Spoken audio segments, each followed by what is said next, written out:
Hare Krishna everyone, welcome back to the reading of Dialectic, Spiritualism, a Vedic view on Western philosophy by His Divine Grace, Srila A.C. Bhaktivedanta Swami Prabhupada. We are continuing chapter number 13 entitled Sigmund Freud. Disciple. Freud divided the personality into three departments: the ego, the superego, and the id. The id is the irrational instinct for enjoyment. The ego is one's image of his own body and is the instinct for self-preservation. The superego represents the moral restrictions of parents and other authorities. Srila Prabhupada. It is certainly true that everyone has some false egoism or ahankara. For example, Freud thought he was Austrian, that is false ego, or identifying oneself with one's place of birth. We are giving everyone the information that this identification with the material body is ignorance. It is due to ignorance only that I think I am Indian, American, Hindu, or Muslim. This is egoism of the inferior quality. The superior egoism is, I am Brahman. I am an eternal servant of Krishna. If a child is taught the superior egoism from the beginning, then automatically his false egoism is stopped. Disciple.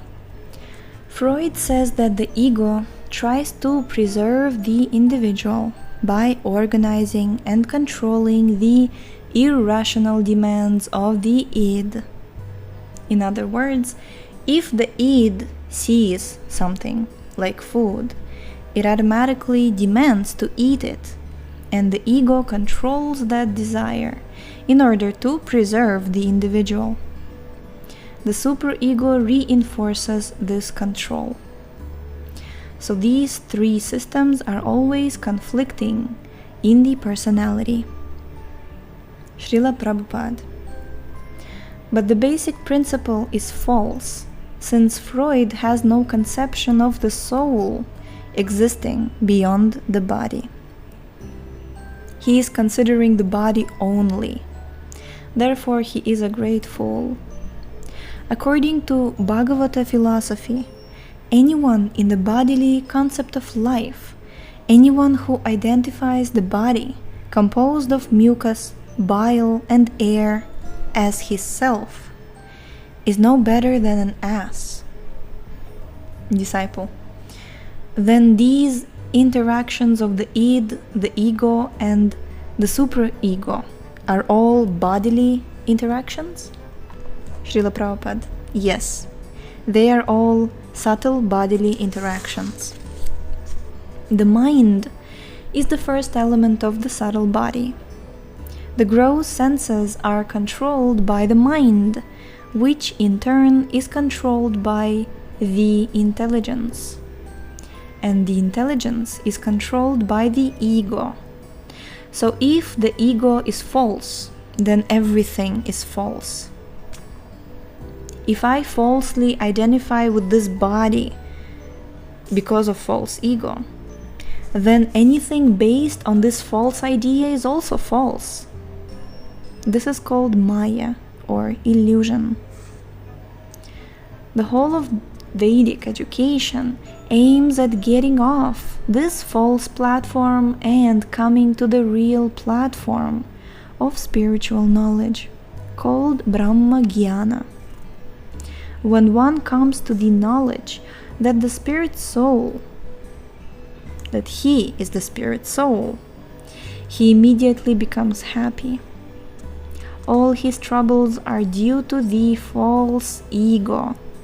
And as soon as the individual realizes his true ego, the blazing fire of material existence is immediately extinguished. These philosophers are simply describing the blazing fire. But we are trying to get him out of the burning prison house of the material world altogether. I love this analogy. I really like this analogy. This is so true. So much scientific advancement is made in terms of analyzing the blazing fire of material world. But the truth is that ultimately it's just blazing fire and we're all burning in it. And we're all having to burn in it lifetime after lifetime. And Srila Prabhupada, he says that we are concerned how to get out of this burning prison house. They may attempt to make him happy within the fire, but how can they be successful? He must be saved from the fire. Then he will be happy. This is the message of Chaitanya Mahaprabhu, and that is Lord Krishna's message in the Bhagavad Gita. Freud identifies the body with the soul. He does not know the basic principle of spiritual understanding, which is that we are not this body. We are different from this body and are transmigrating from one body to another. Without this knowledge, all his theories are based on a misunderstanding. Not only Freud, but everyone in this material world is under illusion. In Bengal, a psychiatrist in the civil service was once called to give evidence in a case where the murderer was pleading insanity. The civil servant examined him to discover whether he was actually insane or not. In the courtroom, he said, "I have tested many persons and I have concluded that everyone is insane to some degree. In the present case, if the defendant is pleading insanity, then you may acquit him if you like. But as far as I know, everyone is more or less insane." And that is our conclusion as well. Anyone who identifies with his material body must be crazy, because his life is based on a misconception. Haribol. Yes, disciple. Freud also investigated the problem of anxiety, which he concluded was produced when the impulses of the id threaten to overpower the rational ego and the moral superego. Srila Prabhupada. Anxiety will continue as long as one is in the material condition.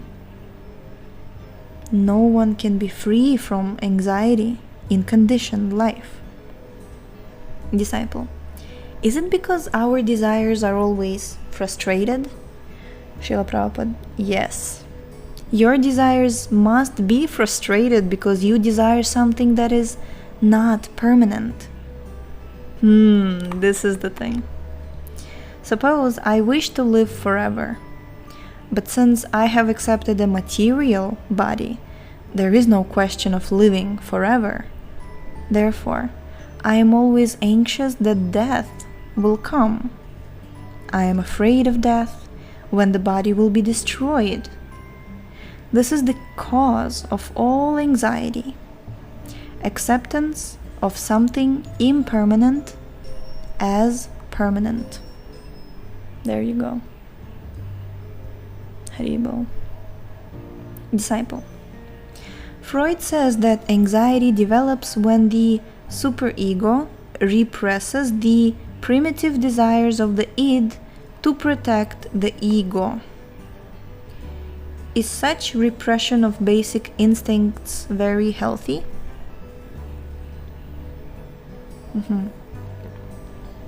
Srila Prabhupada. Yes. The answer is yes. Yes.